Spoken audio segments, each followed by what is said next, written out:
오늘은 한국 교회가 맥주 감사주일로 지키는 날입니다. 여러분은 맥주 감사 절기를 어떤 절기라고 생각을 하고 계십니까? 여러분, 이 절기는 구약 성경의 맥주절에서 왔는데 이 날을 오순절 또는 칠칠절이라고도 부릅니다. 왜냐하면 6월절이 지난 7주 후 첫 주일날이 바로 칠칠절이기 때문이죠. 또한 여러분, 오순절은 6월절 이후에 50일째 되는 날이라 그래서 오순절이라고도 부릅니다. 이처럼 이 맥주절이 다양한 이름으로 불려지고 있다라고 하는 것은 그만큼 이 맥주절의 의미가 크다라고 하는 것을 우리에게 말씀해 주고 있는 것입니다.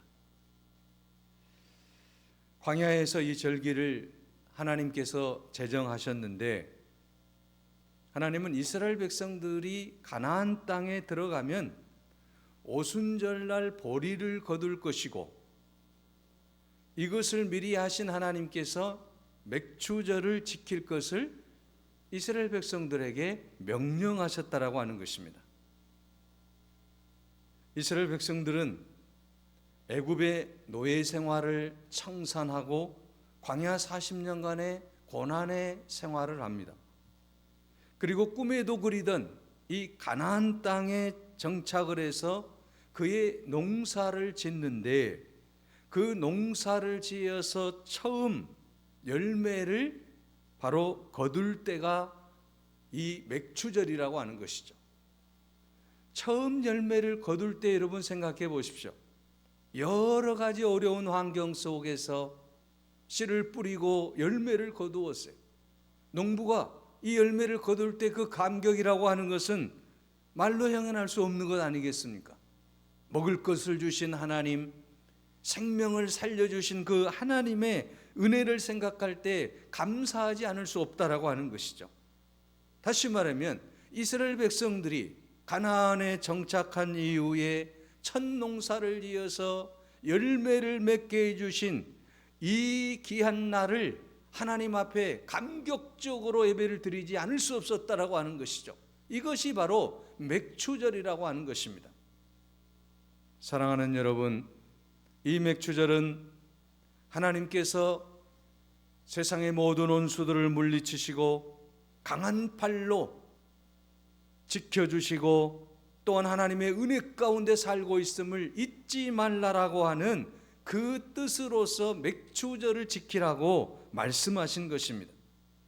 그러므로 오늘 우리들도 이 귀한 날에 하나님의 놀라운 은혜를 되돌아보면서 앞으로도 계속 지켜주실 그 하나님의 은총을 생각하면서 내가 어떻게 하면 하나님 앞에 감사할 수 있을까를 늘 기억하며 살 수 있는 그런 시간이 되시기를 바랍니다. 여러분, 사도 바울이 2차 선교 여행 중에 세운 교회가 데살로니가 교회입니다.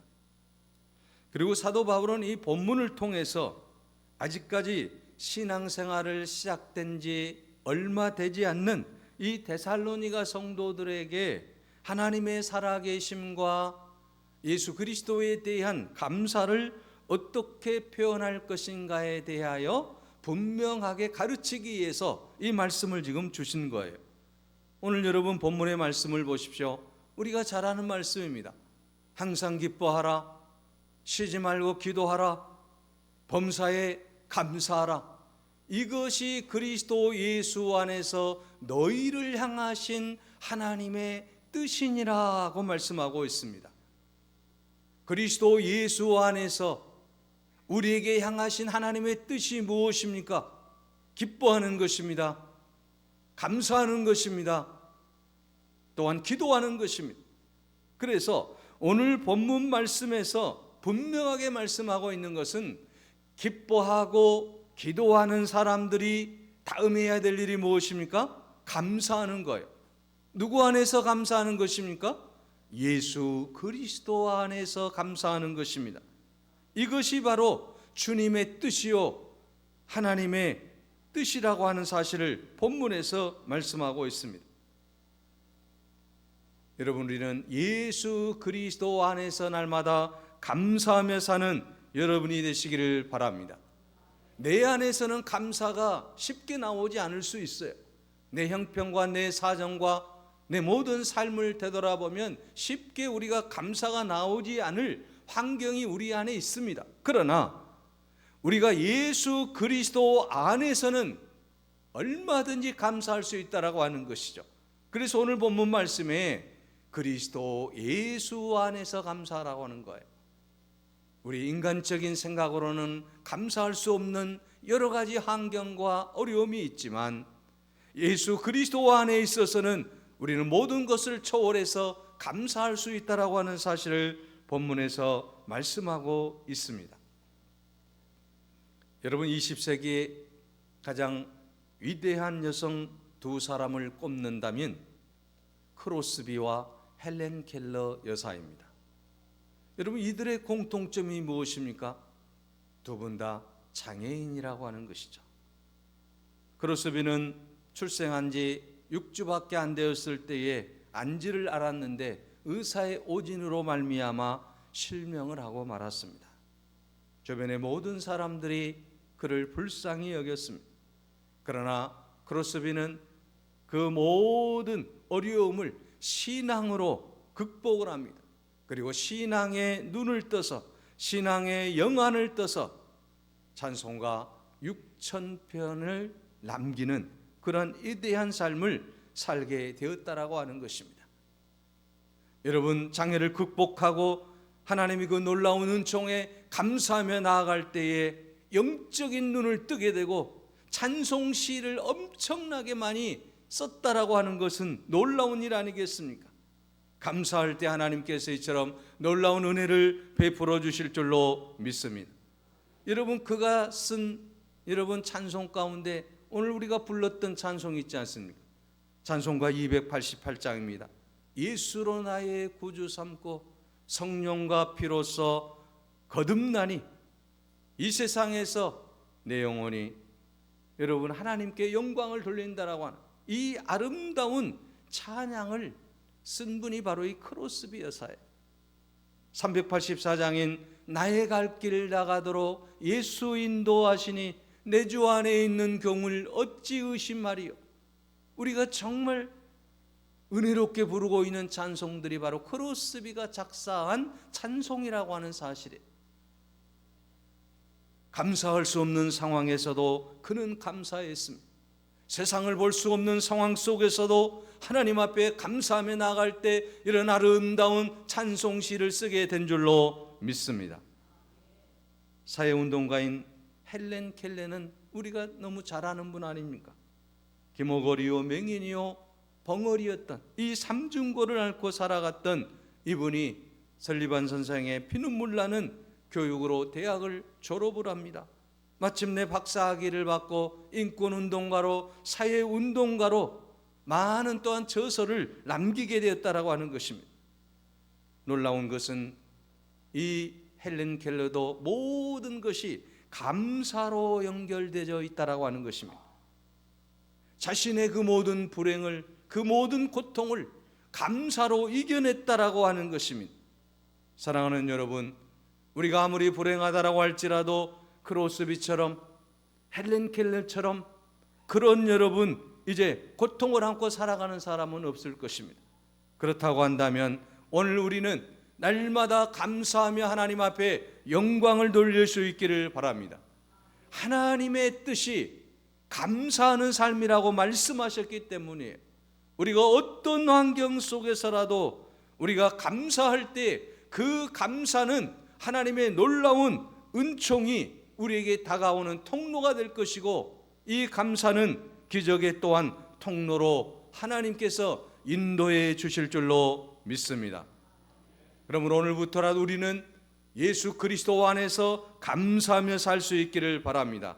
어떤 환경 속에서라도 감사할 수 있기를 바랍니다. 감사할 때 하나님은 우리에게 놀라운 능력을 베풀어 주실 줄로 믿습니다. 만약 여러분 우리의 삶 속에서 감사가 빠져버린다라고 한다면 어떻게 될까요? 여러분, 우리의 마음 속에서, 우리의 삶 속에서 이 감사가 빠져버리게 되면 우리 안에 남는 것은 과연 무엇일까요? 그것은 매사에 늘 원망과 불평이 우리 마음에 가득 차게 될 뿐일 것입니다. 여러분, 우리가 감사를 잃어버리게 되면, 감사가 내 안에 빠져버리게 되면 그 감사가 빠진 그 자리에는 이 불평과 원망이라고 하는 것이 자리 잡게 되어 있다라고 하는 것입니다. 그러므로 여러분, 우리가 불평과 원망을 없애기 위해서는 반드시 이 감사가 내 마음속에 자리 잡을 수 있도록 우리가 최선을 다해야 될 줄로 믿습니다. 여러분, 출애굽기를 보면 이스라엘 백성들이 매사에 불평을 하고 매사에 원망을 하는 것을 볼 수가 있어요. 모세를 원망합니다. 하나님을 원망합니다. 왜 우리를 이곳까지 이끌어내어서 고생을 시키느냐? 왜 먹을 것을 주지 않느냐? 왜 이렇게 물이 없어서 갈증을 느끼게 하느냐? 계속해서 광야의 행진 속에서 그들은 원망을 합니다. 그런데도 불구하고 하나님은 그들을 구름 기둥으로 또한 이제 불기둥으로 인도하시고, 또 먹을 것이 없을 때에는 만나를 주시고, 고기가 먹고 싶을 때에는 메추라기를 내려주십니다. 또한 여러분, 홍해 앞에서는 하나님의 놀라운 은혜로 기적이 나타나게 되고 홍해를 건너는, 그래서 추격자들을 따돌리고 하나님의 놀라운 은혜를 맛보게 합니다.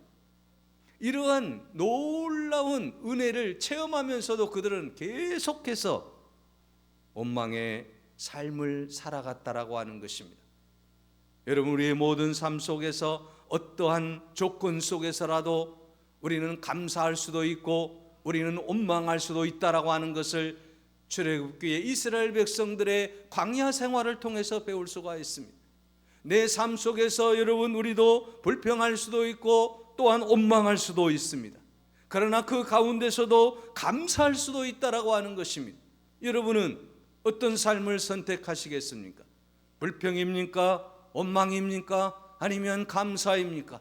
오늘 우리 모두 감사를 선택할 수 있는 여러분이 되시기 바랍니다. 감사는 여러분 원망의 반비례지 않습니까? 감사를 하면 불평이 사라집니다. 감사를 하면 여러분 이제 우리의 모든 삶의 원망이 사라지게 된다라고 하는 것입니다. 그러므로 우리는 늘 감사함으로 하나님 앞에 영광을 돌릴 수 있기를 바랍니다. 여러분, 미국 캔사스시티의 웰보렌이라고 하는 목사님이 계세요. 조그만 교회 담임 목사님이셨는데 이분이 불평 제로 프로젝트라고 하는 캠페인을 벌였습니다. 보라색 밴드를 손목에 차게 합니다. 그리고 내가 불평할 때마다 이 보라색 밴드를 이제 다른 손에 옮겨서 차게 하는 그러한 운동이라고 하는 것이죠. 그래서 내가 불평할 때마다 오른손에 보라색 밴드를 차는데 내가 불평하는 마음이 생기면 왼쪽에 차게 되는 거예요. 또 왼쪽에 차는데 불평하는 마음이 생기면 다시 오른쪽에 밴드를 착용을 하게 되는 거예요. 이렇게 21일간을 하는 운동이에요. 자, 여러분, 이렇게 내가 불평과 원망이 있을 때마다 밴드를 계속해서 다른 곳에 차는 거예요. 이런 행동을 계속하다 보니까 4개월 내지 8개월이 되니까 의식하지 않아도 우리 삶에서 모든 불평이 사라지고 감사의 영성이 회복이 되더라고 하는 거예요. 여러분도 한번 해보십시오. 혹시 여러분 내 안에 불평이 있다든지 원망이 있을 때에 그 밴드를 이제 옮기는 거예요. 이렇게 계속 옮기다 보면 지금 내가 불평을 하고 있구나, 내 마음속에 지금 문제가 있구나, 이걸 캐치하게 된다라고 하는 것이죠. 그래서 결국은 원망과 불평을 쫓아내고 감사하는 마음이 내 안에서 계속 자라갈 수 있도록 인도해 준다라고 하는 것입니다. 사랑하는 여러분, 우리가 감사하게 되면 반드시 불평이 떠나가고 원망이 사라질 줄로 믿습니다. 그러므로 여러분 365일 매사에 여러분 항상 감사하며 사는 여러분이 되시기 바랍니다. 골로새서 3장 17절에 말씀합니다. 또 무엇을 하든지 말에나 일에나 다 주 예수의 이름으로 하고 그를 힘입어 하나님께 감사하라고 말씀하고 있습니다. 여러분, 우리가 감사할 수 있기 위해서는 내 힘으로는 잘 되지 않아요. 내 능력으로 잘 되지 않는다라고 하는 것이죠. 누구의 힘으로? 예수 그리스도의 힘으로, 예수의 이름으로 그를 힘입어서 하나님께 감사하라. 예수님의 이름으로 우리가 그의 이름을 힘입어서 여러분 감사할 수 있는 귀한 삶이 되시기를 바랍니다. 내 힘으로 내 능력으로 안 될 때는 예수님 나에게 감사하는 마음을 주십시오. 내가 항상 감사하며 살 수 있도록 인도해 주십시오. 이렇게 늘 기도하며 나아갈 때 우리는 감사하게 될 줄로 믿습니다. 주석가인 매튜엘리 목사님은 감사는 수학의 더하기와 같아서 범사에 감사하기만 하면 거기에 하나님의 온갖 은총과 축복이 계속해서 더해진다, 플러스가 된다라고 말씀하고 있습니다. 그렇습니다. 감사하면 하나님의 능력의 손길을 체험할 수 있게 됩니다. 우리가 감사하면 온갖 하나님의 은총과 축복이 계속해서 더해지는 놀라운 은총을 체험하게 될 줄로 믿습니다. 그러면 여러분, 우리가 어떻게 감사를 해야 하겠습니까? 감사에는 여러분 세 종류가 있습니다. 첫째는 만일의 감사예요. if의 감사예요. 만일 하나님 뭔가를 나에게 이루어 주시면 하나님 감사하겠습니다. 이건 조건이 있는 감사예요. 무언가를 이루어 주시면, 하나님 내 기도를 들어주시면 감사하겠습니다. 이런 감사는 조건적인 감사라고 하는 거죠. 두 번째는 때문에의 감사가 있어요. because of라고 하는 이 때문에의 감사는 뭡니까? 하나님 나를 형통하게 해주셨기 때문에, 내가 잘 되었기 때문에 하나님 감사하겠습니다. 이 감사도 여러분 조건이 있는 감사잖아요. 만일의 감사, 또한 때문에의 감사, 이것들은 다 조건이 있어요. 그러나 세 번째의 감사는 성숙한 감사가 있습니다. 그럼에도 불구하고 네버더레스라고 하는 이 감사예요. 그럼에도 불구하고 어떤 조건, 어떤 환경, 이 모든 것을 초월해서 하나님 나는 감사하며 살겠습니다. 하나님 은혜 안에서 하나님께 영광을 돌리겠습니다. 하나님을 찬양하겠습니다. 이 감사가 바로 그럼에도 불구하고의 감사라고 하는 것이죠. 다니엘서에 보면 다니엘이 바벨론의 포로로 끌려가지 않습니까? 다니엘이 여러분 포로로 끌려가서 하나님의 은혜 가운데서 바벨론 느부갓네살 왕의 신임을 받게 되고 바벨론의 총리 대신이 되는 놀라운 역사를 이룹니다. 여러분, 식민지의 포로가 총리가 될 수 있습니까? 이건 엄청 어려운 일이에요. 하나님의 놀라운 은혜 가운데서, 그러나 이 다니엘은 바벨론의 총리 대신이 됩니다. 이 바벨론이 망하고 페르시아 제국이 이제 이 바벨론을 또한 지배하고, 또 그 왕은 다리오 왕이 이제 등극을 하게 되고, 자 여러분, 바벨론에 의해서 이제 페르시아에 의해서 이제 이스라엘이 정복을 당하게 되고, 또 그런 가운데 포로들이 끌려가게 되고, 또 그런 가운데 여러분 이 다니엘은 이 페르시아의 다리오 왕의 신임을 또 받아요. 그래서 이 다리오 왕의 신임을 받고 수석 총리가 됩니다. 3명의 총리 중에서 수석 총리가 되어서 또 하나님의 은혜 안에 거하게 되었다라고 하는 것입니다. 다니엘은 이 모든 과정을 생각할 때 하나님의 은혜였음을 감사드렸다라고 하는 것이죠. 그런 가운데 문제가 생겼습니다. 다니엘을 시기하는 많은 사람들이 다니엘을 죽이기 위해서 왕에게 이제 여러 가지 의견을 상소하면서 다니엘을 죽일 계략을 꾸밉니다. 왕이시여, 왕이 이 세상의 주인이지 않습니까? 그런데 만일에 왕에게 절하지 아니하고 다른 사람에게, 다른 신에게 절을 하게 되면 사자굴에 던져서 그 사람 사자의 밥이 되게 해야 됩니다. 왕의 권위를 세워야 됩니다. 그렇게 해서 조서를 이제 쓰게 되고 붙이게 되고 어려움이 다니엘에게 다가오게 됩니다. 다니엘서 6장 10절에 그런데 다니엘이 이런 결단을 합니다. 다니엘이 조서에 왕의 도장이 찍힌 것을 알고도 자기 집에 돌아가서는 입방에 올라가 예루살렘으로 향한 창문을 열고 전에 하던 대로 하루에 3번씩 무릎을 꿇고 기도하며 그의 하나님께 감사하였더라. 자, 여러분, 다니엘이 대단한 신앙이 지금 여기에 나오고 있어요. 사자굴에 지금 던져질 인생에 처한 이 다니엘이 하나님 앞에 감사했다라고 하는 거죠. 왕에게 절하지 아니하고 하나님 앞에 절을 하게 되면 이제 사자굴에 들어갈 수밖에 없는 그런 지금 상황이지 않습니까? 그럼에도 불구하고 지금 이 다니엘은 예루살렘을 향해서 기도하며 감사를 했다고 기록하고 있습니다. 여러분, 다니엘은 지금 사자굴에 던져질 것을 알고 있습니다. 그럼에도 불구하고 다니엘은 하나님께 감사했다라고 하는 것입니다.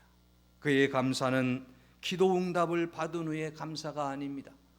지금 사자굴에 던져질 운명에 처해 있는 죽음의 그런 상황 속에서도 하나님 앞에 감사했다라고 하는 것은 다니엘의 놀라운 감사의 신앙임을 우리에게 보여주고 있다라고 하는 것이죠. 여러분, 오늘 우리가 기도 응답 받기 전에도 감사할 수 있는 여러분이 되시기를 바랍니다. 다니엘이 응답 받기 전에도 하나님 앞에 감사할 때에 놀라운 일이 일어나지 않습니까? 사자굴 속에서 사자의 입을 봉하고 다니엘을 지켜주셨다라고 하는 것입니다. 오히려 다니엘을 모함했던 그들이 다니엘을 대신해서 사자밥이 되는 놀라운 일이 일어났다라고 하는 것입니다. 다니엘의 하나님을 믿으시기 바랍니다. 다니엘의 하나님은 능력의 하나님이십니다. 다니엘의 하나님은 기적의 하나님이십니다. 이 다니엘의 하나님은 모든 것을 할 수 있는 분이시다라고 하는 것이죠. 그래서 여러분, 다니엘의 그 이후의 삶이 어떻게 되었습니까? 다니엘서 6장 28절을 보면 다니엘이 다리오 왕의 시대에 바사 사람 고레스 왕의 시대에 형통하였다라고 말씀하고 있습니다. 자, 여러분, 다니엘은 이제 다리오 왕의 신임을 얻은 것뿐만 아니라 세월이 흘러서 왕이 계속 바뀌었지만 여전히 다니엘의 삶이 형통했다라고 하는 것입니다. 이것은 바로 감사의 능력이라고 하는 것입니다. 감사를 통해서 계속해서 형통하는 놀라운 축복이 다니엘에게 주어졌다라고 하는 것입니다. 그러므로 오늘 우리도 그럼에도 불구하고 어떤 상황, 어떤 환경 속에서라도, 어떤 고통 속에서라도 우리가 하나님 앞에 기도하면, 우리가 하나님 앞에 감사하면 하나님께서 우리를 형통하게 하실 줄로 믿습니다.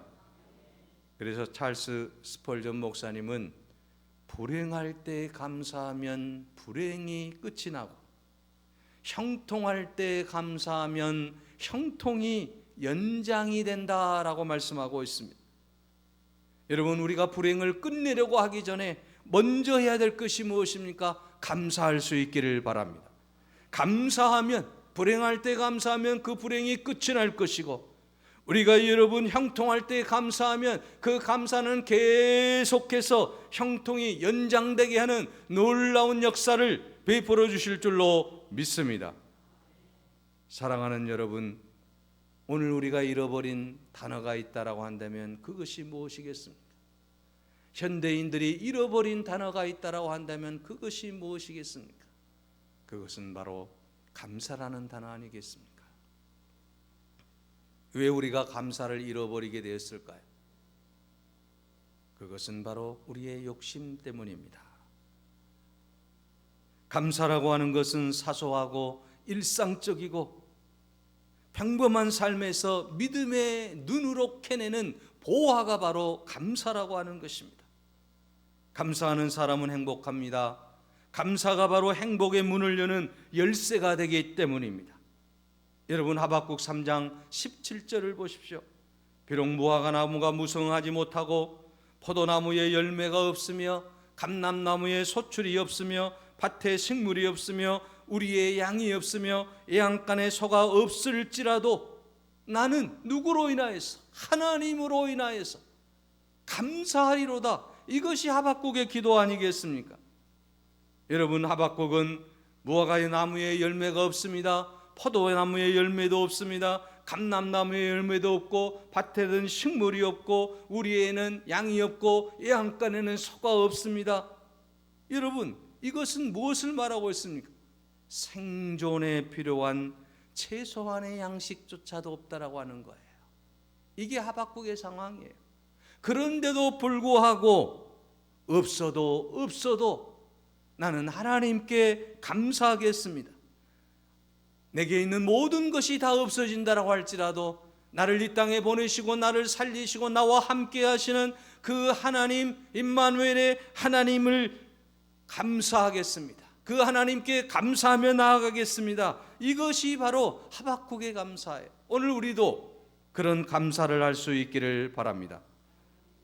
우리는 성공만이 아니라 실패에도 감사해야만 합니다. 희망만이 아니라 절망에도 감사해야 됩니다. 가진 것이 없어도 우리는 감사해야 됩니다. 풍족할 때만 아니라 부족할 때에도 감사할 수 있기를 바랍니다. 건강할 때만 아니라 육신의 아픔이 있을 때에도 감사할 수 있기를 바랍니다. 이것이 바로 하박국의 감사입니다. 이것이 바로 다니엘의 감사요. 이것이 바로 크로스비의 감사요. 이것이 바로 헬렌 켈러의 감사 아니겠습니까? 오늘 우리 모두 그런 감사를 통해서 하나님 앞에 영광 돌리시기를 바랍니다. 이 맥주절을 맞이해서 다시 한번 우리의 잃어버린 감사를 다시 되찾는 그런 귀한 삶이 되시기를 간절히 바랍니다. 기도하겠습니다. 은혜로우신 하나님, 잃어버린 감사를 찾게 하여 주옵소서. 우리 안에 있는 불평의 씨앗, 원망의 씨앗은 다 사라지게 하여 주시고 감사의 씨앗이 잘 자라게 하여 주시옵소서. 어떠한 형편에서든지 불평하지 않게 하여 주시고 감사를 통해서 우리의 삶이 더욱더 형통의 삶으로 바꾸어지게 하여 주옵소서. 날마다 감사하며 살기로 다짐하는 우리 모두의 주의 은혜가 풍성하게 아버지 하나님 날마다 있게 하여 주옵소서. 예수 그리스도의 이름으로 기도하옵나이다. 아멘.